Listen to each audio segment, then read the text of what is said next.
शरारती काका की बातें। एक बाप ने अपने बेटे को 2-3 थप्पड़ रसीद कर दिए। थोड़ी देर बाद जब गुस्सा ठंडा हुआ तो प्यार से अपने बेटे को सॉरी भी बोल दिया। बेटा, अब्बू जान एक कागज़ लें, उसको अच्छी तरह रोल करें, फिर वापस उस कागज़ को खोलें और देखें क्या वो पहले जैसा कड़क और नया है। बाप, नहीं बेटा, सही कहा, रिश्ते भी ऐसे ही होते हैं। सॉरी या माजरत कर लेने से काम नहीं चलता, कुछ भी पहले जैसा नहीं होता। अच्छा बेटा, एक काम करो, बाहर मेरा स्कूटर खड़ा है, जाओ और उस पर एक किक मारो। बाप, बताओ वो स्टार्ट हुआ? बेटा, नहीं हुआ। बाप, अब 3-4 किक मारो। बेटा, स्टार्ट हो गया। बाप, तो वो भी वही स्कूटर है, कागज़ नहीं। उठ बगैर था एड्डा तो शफाक अहमद।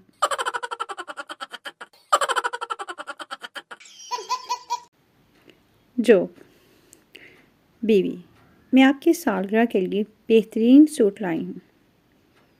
शोहर हैरत और खुशी के जज्बात से, अच्छा दिखाओ। बीवी, अभी पहन कर आती हूँ। जोक। भिखारी ने घर के सामने सदार लगाई तो एक नई नवेली दुल्हन ने कहा, जाओ बाबा माफ़ करो। भिखारी कुछ दूर गया तो दुल्हन की सास ने उसे वापस बुलाया। भिखारी वापस आया तो औरत ने कहा, जा बाबा माफ़ करो। भिखारी को बहुत गुस्सा आया और उसने कहा, यही बात और उस लड़की ने भी कही थी, फिर मुझे वापस क्यों बुलाया? औरत, घर की मालकिन मैं हूँ, तो ये कौन होती है जवाब देने वाली?